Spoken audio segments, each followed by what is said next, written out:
Hello, everyone. It's Jazz. That's me. Thank you for tuning in today. I greatly appreciate it. Today is January 19th, Tuesday. Happy Tuesday, everyone. A lot is going on. So I kind of want to get into who will Trump pardon. I'm hoping that he does the right thing and Julian Assange is finally pardoned. Um, this would be the ultimate, basically, FU to the Democratic Party. Um, Plus, Julian Assange only did what was in the Constitution. He exercised his freedom of speech. So let's get into it. I really hope Julian is pardoned because I really think that he deserves to. He's been locked up for like about 10 years off and on. And this is no way to live for him. So let's get into it. This is Tucker Carlson last night. Well, it doesn't happen that much when everyone in Washington agrees with one another on something. But when it does, when Democrats, Republicans, and the media all sound alike, all sing the same song from the same hymnal, when Nancy Pelosi talks about Venezuelan coups like the neocon she actually is, you ought to be nervous about that. Institutional Washington is by far at its most dangerous when there's consensus, when it stops reflecting the will of the voters and starts defending its own interests without any opposition whatsoever. There may be no issue that unites the establishment wings of both political parties, other than fighting pointless wars, more than this issue. And here it is. Leaking classified information that hurts the permanent political class is a grave threat to national security. It must be stamped out. But leaking classified information that helps the permanent political class is an act of good faith. Son, you're getting a Pulitzer for that. So there was no problem when the FBI told the Washington Post that that diabolical Vladimir Putin was secretly running our government. That was a lie, but not a problem. Or when the CIA director gave classified information to the producers of Zero Dark 30, because that's Hollywood and they're our friends. But when those leaks implicate the people in charge, it's a national crisis and someone needs to go to jail. And often people do go to jail. Julian Assange, for example, he's rotting away in a prison in London right now. Why? He published information that the US government wanted to keep secret, not to protect us, but to protect themselves. Footage of an American helicopter gunning down 18 people in Iraq, including, by the way, 2 journalists from Reuters. He also publicized emails exposing corruption at the very highest levels of the DNC. Bernie Sanders voters may have been grateful for that. They got completely shafted and wouldn't have known it. Now they do. And that infuriated the people who run Washington. Just to be clear, Julian Assange did not hack servers at the US Army, the Pentagon, the DNC. No, he reported on those servers. That's called journalism, which, by the way, real journalism, not much left. It's all under attack. Trust us. So for doing that, for humiliating both our elected leaders and the media class, Julian Assange's life has been destroyed. He's been locked away for almost a decade. This case is not about espionage. He didn't commit espionage. He's not a traitor. He's not American. This case is about criminalizing freedom of speech. The mother of Julian Assange's children came on this show last year and made that point very succinctly. Watch. Julian is the foremost, perhaps the foremost free speech campaigner alive in the West, and he's imprisoned. And does the president want that to be his legacy, or does he want to, ensure that the First Amendment survives this trial and survives by, pardoning him and not having this trial? No one who works on this show ever imagined we'd be where we are now, which is in effect defending Julian Assange. But the truth is, we're not defending Julian Assange. We're defending something that is actually under attack, that is actually precious to every American, and that is going away faster than we ever thought it could, and that's the freedom of speech. He reported things they don't like, they threw him in jail. If it happened... That was the point. Basically, we're under attack, freedom of speech. If Julian is pardoned, at least, somebody stood up for our freedom of speech. That's the point of this. To him, why couldn't it happen to you again? Speak slowly so we can understand. And if that doesn't convince you, consider the case of another person we've also had on the show quite a bit, a very decent man, by the way, called John Kirikou. He's a 15-year veteran of the CIA. He led some of the military's most important raids in Pakistan during his career, risked his life for the country. But then in 2007, he did something that destroyed his life. He confirmed something on the record that no one else in government was willing to admit at the time, that the U.S. Army was in fact waterboarding, torturing prisoners. Now, you may support that or you may not, But if you're an American citizen who pays for all this stuff, why don't you have a right to know that? Now, the DOJ at the time did not think John Carrico had committed a crime. What he said was true. He was treated as a whistleblower, which he was, agree with him or not. But 5 years later, the CIA, which was still furious about it, told the Obama administration, which was in the habit of obeying the CIA, to reopen that case. 5 years later. 5 years later. That's ridiculous. And punish John Carrico. So they did. And of course, they found a crime. It's not hard for prosecutors to find a crime when they're bent on retribution meant to encourage the others. So John Carrico went to prison for 2 years. He can no longer, to this day, a man who served his country for 15 years, defend his family with a firearm because he's a convicted felon. They'll give him his voting rights back, but not the right to defend his family. So here's why we're telling you this. The president, on his last day in office, is expected to announce a series of pardons before he leaves on Wednesday. Some news reports tell us that he will pardon the rapper Lil Wayne on a firearms charge. We don't know if that's true or not. We don't even have an opinion on that. But we do know if he... Now, let me explain the whole Lil Wayne thing. Lil Wayne came out and he met with President Trump about, the black plan, basically, like what they're going to do for the black community and stuff like that. And right after, literally like maybe a few weeks, within weeks of that meeting, he was on a plane and his plane was raided. Right after that, coincidentally, the plane was raided and they found weapons. So to me, in my opinion, they did that on purpose. They wanted it to get back at him somehow, some way, for basically standing up for Trump and not for Biden. So I think that's the reason why Trump will pardon him, because of the backlash that he received for supporting him. Now, I don't agree with Tucker when it comes to the whole Lil Wayne thing, but I do agree with the whole Julian Assange thing. I believe that Julian Assange should be pardoned point blank, because freedom of speech is under attack, and this man has gone through it for about 10 years. It's not okay. So he wants a lasting historical effect on this country in the closing days of his administration.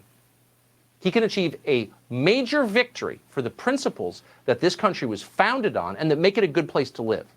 And the first one of those is freedom of the press, freedom of speech. No one else in the media feels like arguing for it. It doesn't matter. It's still true, and we should still defend it. And he should pardon Julian Assange, and he should pardon John Carrico. Pamela Anderson is an actress. She's also pretty well-versed, very well-versed on this subject. She's been in close contact with Julian Assange, and we thought we'd like to hear from her tonight. Pamela Anderson, thank you for coming on. Why should the president pardon Julian Assange? Well, like you said, it's freedom of the press, freedom of speech. If we don't have that, we don't have a democracy. And I really thank you for what you're saying. And I think, like you said, this is a defining moment for the president.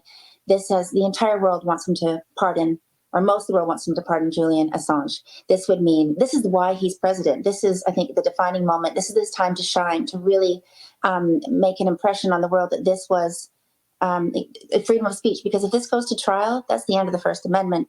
And I just think that this is so serious and so important that that pardon is sitting on his desk. And I'm sure there is a lot going on behind the scenes where people are maybe bullying him a little bit, because, there's the impeachment, and there's a couple probably cranky Republican senators that are negotiating with this, and he needs to do the right thing. This is one of those moments in history, in his lifetime too, that he needs to make the right decision. And so it's all up to, President Trump, but he would really gain a huge following and a huge sigh of relief and gratefulness for so many people on the planet. And I just think that this is so important, and this is something he needs to do. He absolutely needs to do this. And I'm just saying, just do it. Julian is so important to free speech. He's a free speech hero. exactly. I think the principle is worth defending, and I appreciate your coming on tonight. Pamela Anderson. Okay, so I don't agree with the rest of what he says to Donald Trump. I think it's kind of stupid. So moving on from that. Now, this was today.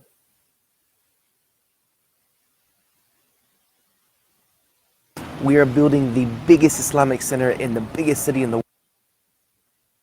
Let me just get past the commercial.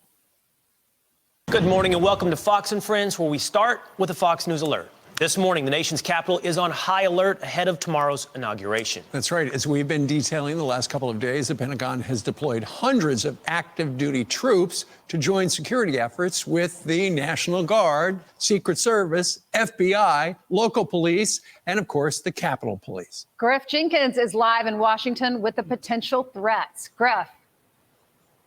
Ainsley, Will, Steve, good morning. We have never seen such a strong security response here in the nation's capital. It is literally locked down from the Capitol to the White House, and it's getting even tighter. Take a look at this map. These are major bridges into the city. Roosevelt, 14th Street Bridge. At 6 a.m. this morning, they closed to inbound traffic. Cars can get out, but you can't come in without the proper identification. It will remain closed until 6 a.m. Thursday morning. Now, we also heard yesterday from the acting Secretary of Defense, Christopher Miller, who talked about of the 25,000 National Guard troops, they're vetting them from threats within. Miller says this, quote, while we have no intelligence indicating an insider threat, we are leaving no stone unturned in securing the Capitol. Now, the move to vet the National Guard has really upset Texas Governor Greg Abbott, who tweeted this, quote, this is the most offensive thing I've ever heard. No one should ever question the loyalty or professionalism of the Texas National Guard. I authorized more than 1,000 to go to D.C. I'll never do it again if they are disrespected like this. Wow. This as the Washington Post reporting this morning, the FBI has warned law enforcement agencies of a potential threat from, quote, lone wolves in adherence to the far-right group QAnon. Meanwhile, celebrations preps were underway yesterday. We saw the field of flags lit on the National Mall honoring those Americans who could not come here. And also a parade was rehearsed, but that parade, unlike any other before at an inauguration, will be virtual. Now, the building down there behind me at the White House, the outgoing administration, we are on pardon watch. We could see as many as 50 to 100. We don't know, but we do know names being floated on the list are rapper Lil Wayne, along with Steve Bannon and WikiLeaks founder Julian Assange. We'll have to see what the day brings. Will, Ainsley, Steve? All right, Griff, thank you very much. In addition, this is the President Trump's last full day in office. So we are expecting that blizzard of pardons, but So, what do you guys think? I'm hoping that he does the right thing, like I just said. But I wanted to show you something that I came across. Now, on the Daily Mail, Snoop Dogg is lobbying President Trump to pardon one of Death Row's original founder, basically. So it says here, Snoop Dogg lobbying President Donald Trump to pardon Death Row Records co-founder Michael Harry O. Harris after 3 decades behind bars. Let's just read this and then I'll get into my opinion. The rapper has been working closely with a couple of activists with ties to the White House. Is among these lobbying Trump before he becomes a civilian again. Snoop and 2 activists, Alice Johnson and Weldon Angelos, are trying to have the sentence of Death Row co-founder Michael Harry O. Harris commuted. Johnson is a criminal justice reform advocate after President Trump pardoned her life sentence with help from Kim Kardashian. And Kim Kardashian 2.5 years ago said in an interview, this comes after Harris spent more than 3 decades behind bars, according to the Daily Beast. Harris, now 58, was convicted of attempted murder and kidnapping in 1988 and is currently being held at the Federal Correctional Facility in Lompoc, California. During his time locked up, Harris reportedly reinvented himself as an activist who has been campaigning for prison reform. With a sentence that's supposed to go through until late 2028, Harris and his legal team had pushed for an earlier compassionate release due to the dangers of COVID-19 that ravaged the prison, but the request has been denied. Okay.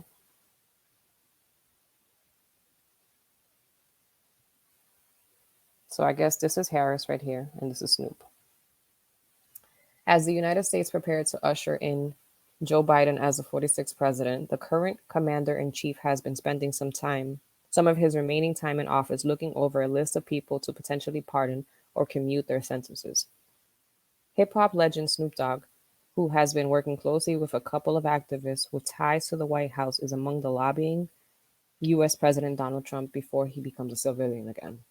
The trio are trying to have The sentence of Death Row Records co-founder Michael Harry O'Harris commuted after spending more than 3 decades behind bars, according to Daily Beast.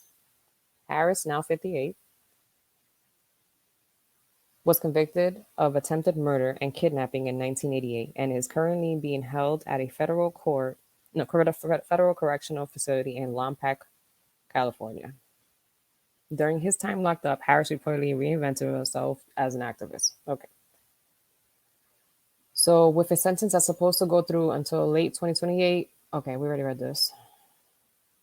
Now, in a last-ditch effort, Snoop, born Calvin Cordoza Brodus Jr., and other advocates insist he reformed himself in prison and are hoping that Trump administration will step in to grant him his release. The president knows about it. I've spoken with Ivanka Trump and I've spoken with Jared Kushner, and I've been told that President Trump is aware that the case has been reviewed. He has been reviewing it. Alice Johnson, a criminal justice reform advocate, after President Trump pardoned her life sentence with help from Kim Kardashian 2.5 years ago, said in an interview, "The president knows how much this case means to me." Johnson continued before adding, "In reviewing Michael Harris's case, his history, what he's gone through, this is such an unfair case. He should have been home decades ago. I really felt for this man. I am very hopeful that he will be home before the end of the Trump administration."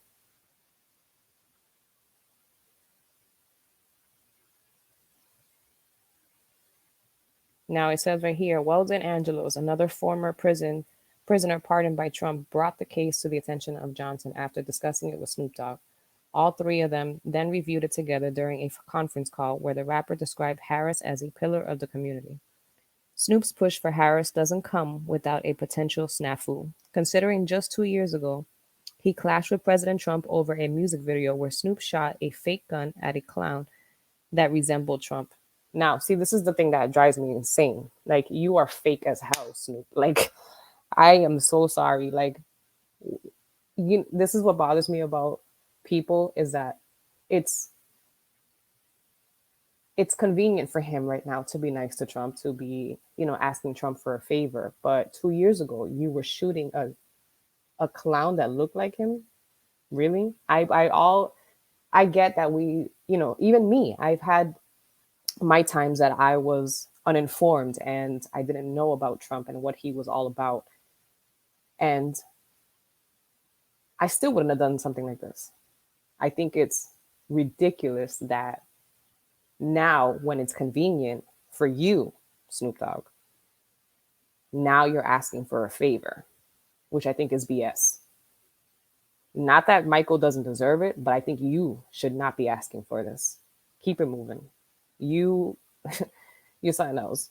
It's only when it's for convenience right now.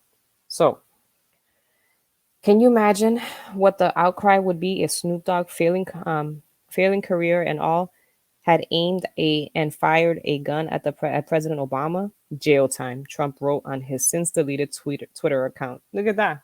Look at that. Even Trump said it. Basically, he's a hypocrite. You know what I'm saying? The Murder Was the Case star has also been critical of Mr. Trump periodically during his 4 years in the White House. However, Johnson maintains Snoop is appreciated of Trump's prison reform policies and has even gone as far as to give Johnson a message to convey to the president. I appreciate what you've done for some of our brothers, even if you don't release Mr. Harris. Really, Snoop? Really? Like, maybe I would have given you a pass on this if this didn't happen. This right here made you look like the biggest clown in the world. They played you. When I play this clip, you guys are going to see, and obviously everybody saw this. This was New Year's Eve, right? They played you. They made you look like an idiot, and you let it happen. Watch this. I love when you come on my show and you bring some of the good herb with you. And I want to play a game with you because you're so upfront about your smoking. And I want to play a game with you called Have You Gotten High There? Okay, I'm going to run. They made you look like an idiot. Your personal recreational stuff is your time. That's your business. But to be made fun of for it, and they basically, yes, you put it out there too as well. But right here, they are literally making fun of you, and you didn't say anything. Not during this whole live did you say, "Hey, Mr. President, can you pardon my friend, Mr. Harris?" Nothing. But you made yourself look like an idiot. Now, I think I would have respected you more if you didn't do this and you asked President Trump. But this right here, it just makes no sense. Keep watching. Through various locations, and I want to know if you have gotten high in them, okay? All right. Snoop, I like that. have you gotten high? Yeah, I do too. Have you gotten high on a yacht? Do you see what Anderson Cooper's face is like? He's like, wow, you really doing this? Wow, this is crazy. Like, he knows that they're making fun of him. They're trying to make him look like a damn fool. Okay? I have got high there. Yes. I know the answer to this one because you talked about it on Watch What Happens Live. Have you gotten high at the White House? And you do know that. Yes, yes, yes. Yes. Okay. Have you gotten high at Martha Stewart's house? What is happening? Just let me handle this. Answer would be YES. Yes, yes, Yes. Did you get Martha high? Did you get Martha high? This is the new CNN. I would have to say, if secondhand smoke counts, yes, yes, yes. Okay. Okay, Snoop, have you gotten high at a bar mitzvah? You wouldn't believe me if I told you, but that answer is going to be yes, yes, yes. I knew it. I knew it. I can't watch no more. There's like 4 minutes of this, which I think is ridiculous. So, like I said, I would have respected it more if you weren't doing something stupid like that and made yourself look like an idiot. Like I said, what he does in his recreational time, that's on him. But CNN made a fool out of you and you let it happen. So I hope that Michael Harris does get pardoned, but I don't think you made it any better, Snoop. That's just my opinion. Let me know what you guys think. Please leave comments. Please like, comment, and subscribe. Share with your friends. And yeah, let's get a discussion going. Thank you for watching.